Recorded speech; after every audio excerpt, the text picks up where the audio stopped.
ngerti karo aku iki putra siswane Kanjeng Rama Begawan Surya Wasesa. Jenengku Prabu Dursa Wasesa. Ana sambung rapete apa kowe? Melu perkara iki. Manwak bondo kepiye? Betane bolot tutup tendang.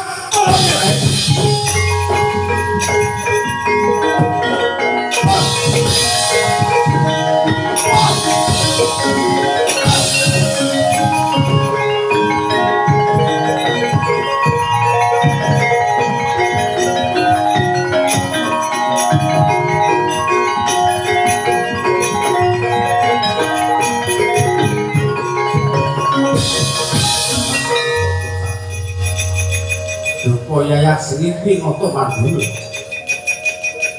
Prabu Dursa Wasesa sigro kasoran mundur ke pelajar sigro mata kaji Kumayan Jati.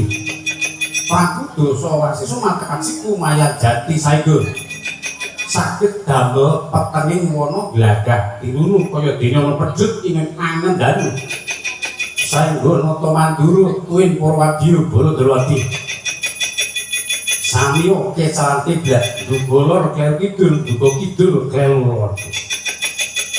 Kancing warna tuan dulu kepajar kabeh.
Yen to mati aja sira dadi dewa ratu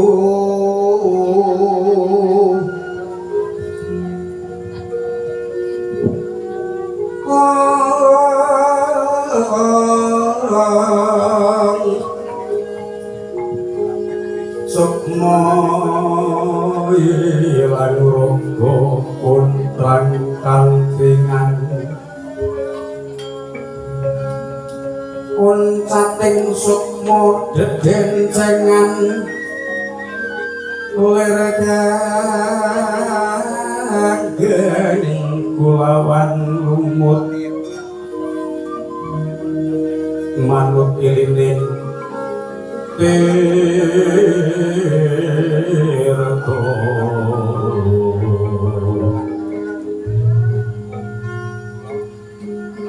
lambak-lambak tumekeng samudra loyo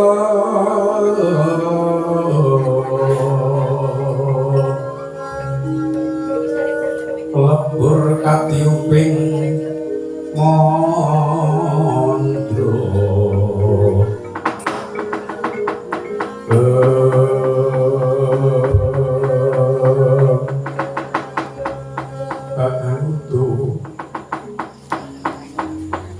ora nyono babar pisan yen aku bakal katempuh bebaya sing kaya mengkene banjur aku ra weruh apa-apa nang peteng dedet wiweran aku dukulur kleru kidul aku duga kidul malah kleru lor kaya gini kakang utuh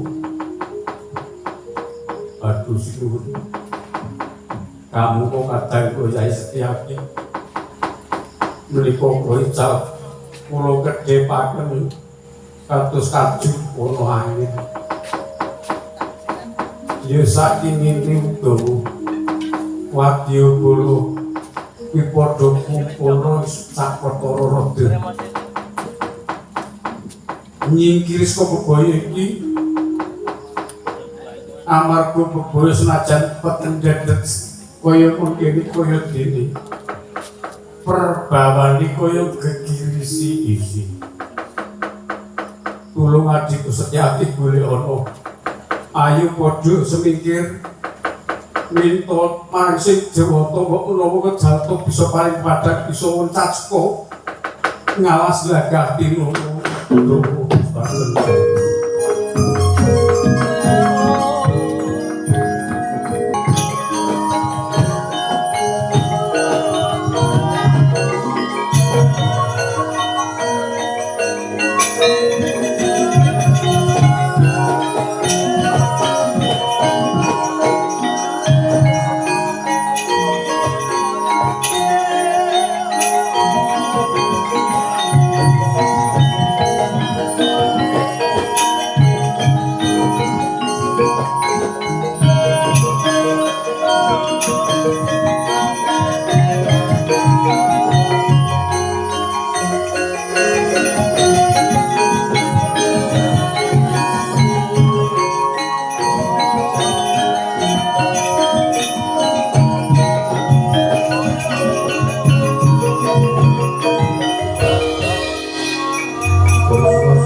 Lera sagunung pitong gunung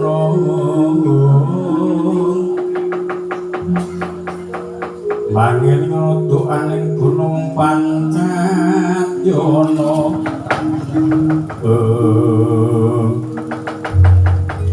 Nata Ndrawati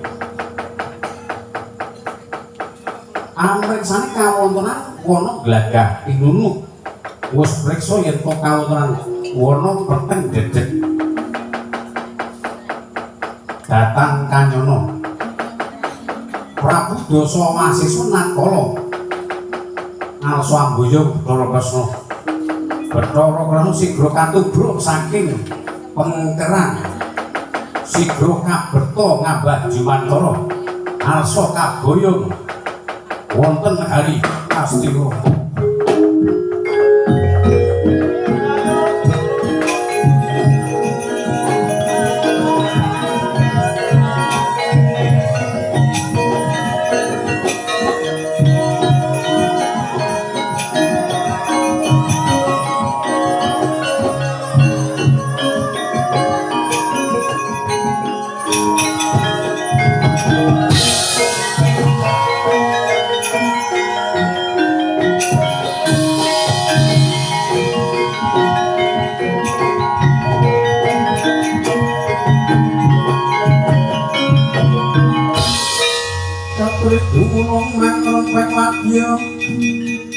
Makiri runanggono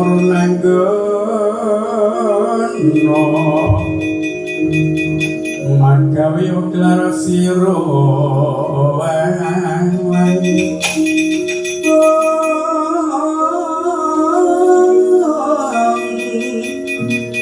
gawe gelar sira wangi kok magur bangsa makudha majuru jungkung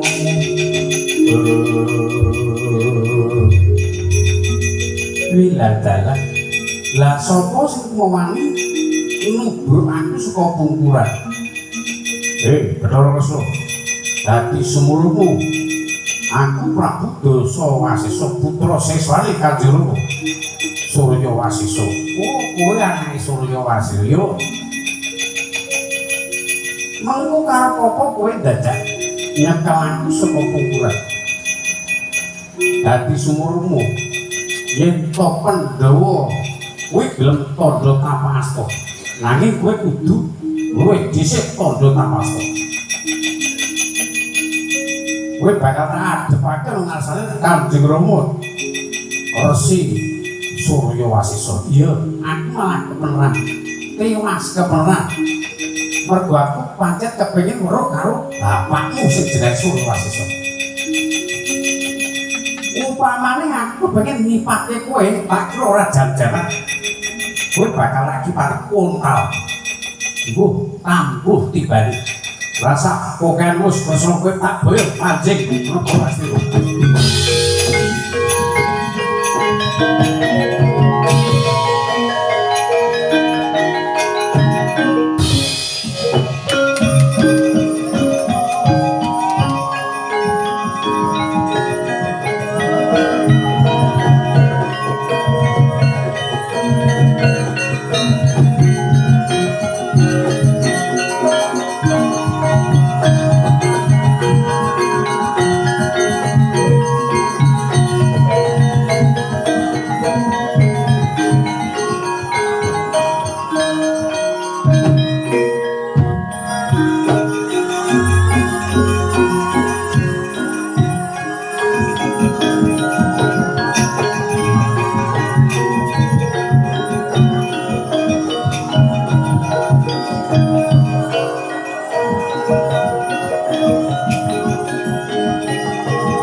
busana maneka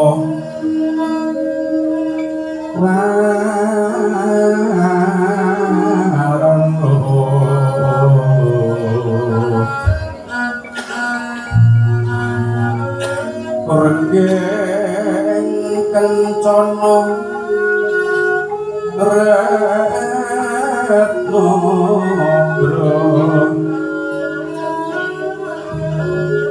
bandera layu kumitir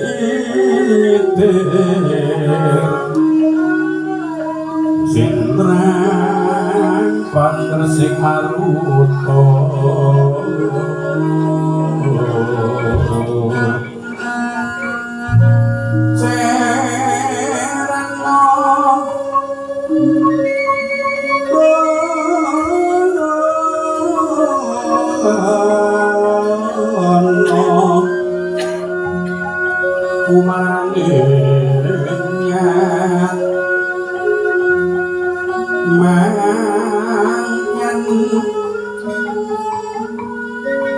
Beti adojo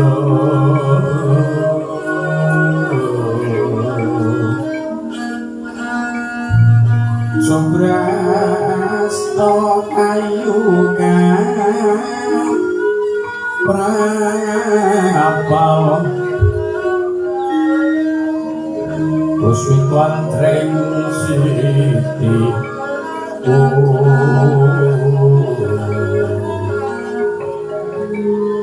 ron mawurkati uping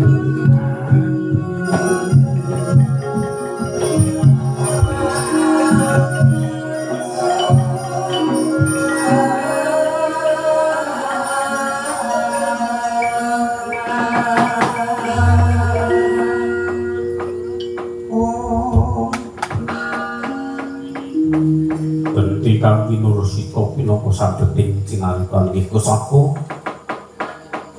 ing kono kagambaraken adeking negari Astina Prabu Duryudana ingkang wis nampi praptanira kang Rama Begawan Surya Wasisa ingkang wus anggrawaken raktanira para Pandhawa Prabu Puntadewa Raden Harya Werkudara Raden Janaka Padini kembar kemanikan Kusdewa sakusna tanggap ing sasmita napa Gunastina sigra mijil lenggah damparan kecana katon manter tejani sak sadolane yen to kacandra katon kumaranira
Kang Minungsita pinaka sambeting cinarita Adih Kocapuk punika to warnanipun ing negari Ngastina ya kraton Gajah Uya ya sinebat ing Limang Belang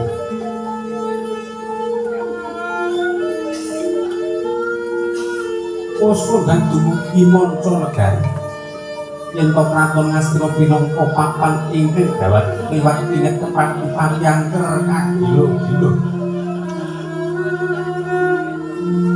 awet kala semana yen to kraton Gajah Uya iku saknyatane pangrepane pendhita ingkang kasebut pendhita ingkang gentur tapane kebasan mandi cepane mateng suwedine sedaya tapa mus kalampahan awung lenggah wonten pucuking juriga dadi saged kalesan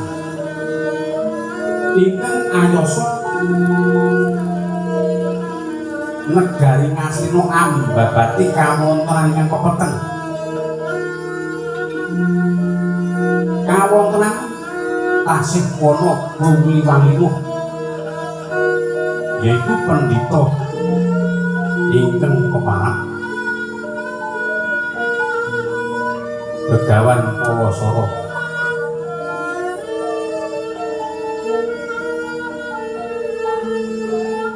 Nanging arek kalenggan punika negari Ngastina boten kaasta Begawan Palasara awit wus ing Ayunan Jati.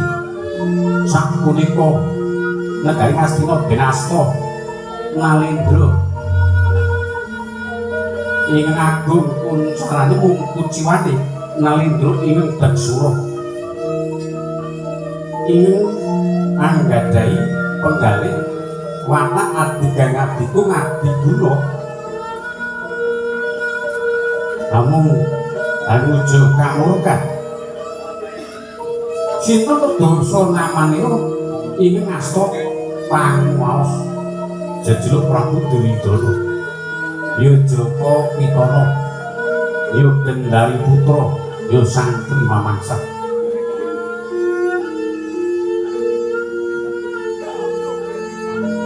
Rikala semono nampi Pratanyara Nalendra saking Giri Saloka nyepat Begawan Suryawasesa ingkang pinangka dadi guruning para Kurawa arsa ambikut para Pandhawa arikalganka para Pandhawa kang wis santa palegah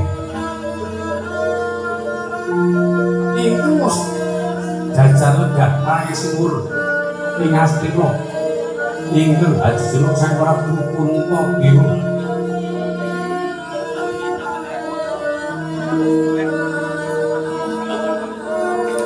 Manggaraken Praptayo Pengrai Jojipati kekasih Raden Haryawerkudara Padene Satya Madukara Raden Janaka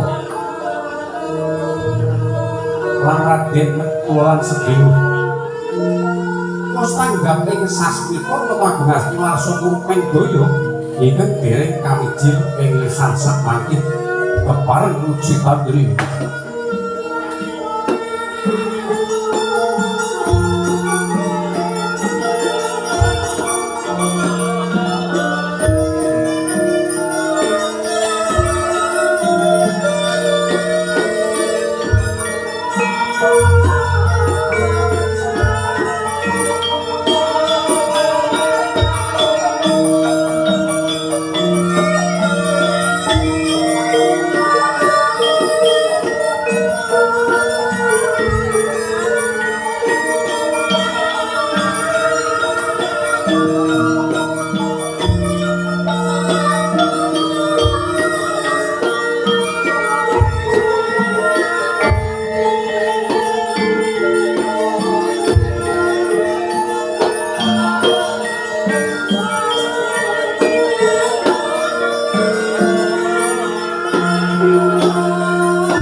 Ngaturna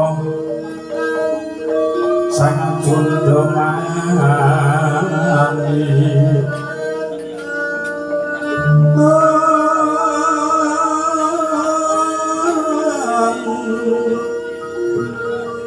Muring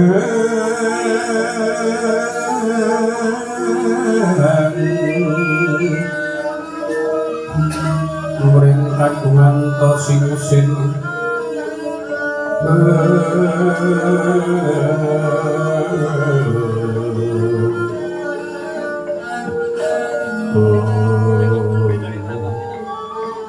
Ulatun Sangoro Pati Duromo Diwani Kusut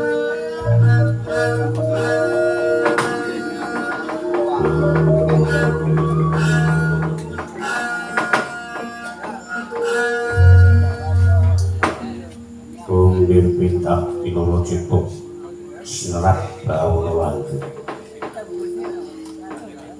Romo Penemban Menikopur Kacan Fulo Pendu Sapul Samyo Prato Wodri Binaturoto Negari Ngastir Pulau Sumagaget Romo Penemban Luwih Prayuga Anak Prabu Suko Babagyu para kadang Siro Pendu kang nembe wae padha Prato wis saben dawuh Romo Yayi sasampunipun lenggah kanthi prayogi aturan para kerami saprapanipun Yayi Puntodina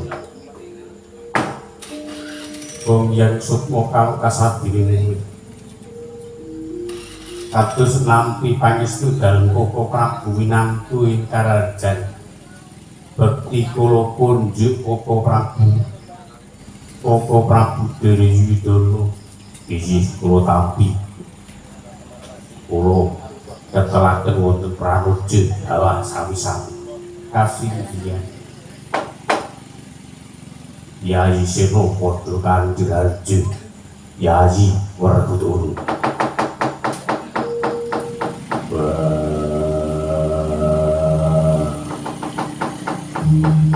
Duryudana kakangku kaya ora lelan sawiji rupa sembahku tampanun tak tampa Yayi tiba padha-padha syukur bejose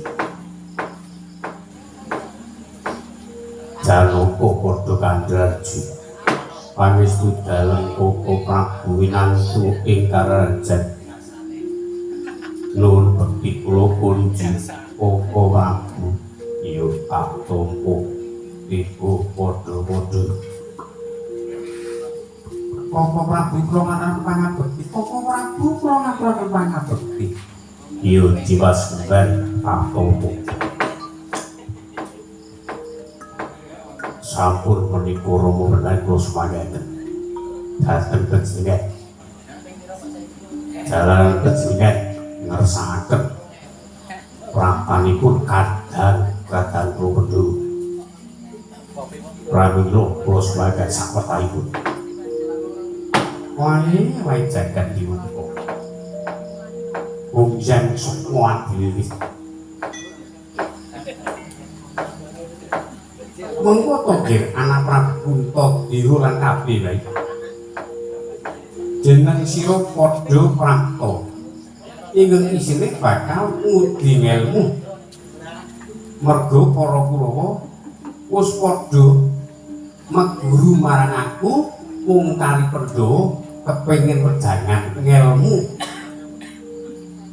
yen wis padha ngudi kamruh mengko banjur tak rembuki supaya antara kula lan Pandhawa padha akur padha guyub rukun wis rasah nganakake pasulayan apa meneh ingin diimpek apa ingin diarep-arep mung campur perang Baratayuda wis ora prayoga amarga perang Baratayuda sing jenenge perang Kiwengis tak omongi iki sing jenengane perang Kiwengis sing menang yo bakal kapitunan apa meneh sing asor prajurite sing menang bakal yo rekoso mergo bakal ngopeni para bocah-bocah sing durung dewasa luwih-luwih ngopeni rondone para senopati kang ditinggal sirna mergo layu. Perang ki nggunakake bondo sing ora sithik. Wis pikir sing jero. Mula perang Barata itu bakal tak urungake. Yen padha cocok panemu, mengko bakal tak pejang. Ngudi kawruh apa bakal pun Rama pejang. Inggih. Estunipun kula menika badhe nyuwun kawruh. Ngelmi ingkang saged merdekaken menggawe pusaka Jarus Klima Sada. Ya wis mengko tak pejang. Werkudara njaluk ngelmu apa? Aku bakal budi ilmu wejangan sastra jendro Hariningrat Panuwating di. Yes mengko kabeh bakal tak pejang. Janaka kula badhe nyuwun pejangan sangkan parang sampurnane dumadi. Ya gampang. Sedhewana kula badhe nyuwun merdinipun alam pepitu ingkang minangka dados andhanipun gesang wonten Wercapada dumugi jaman kelangganipun sak mangke.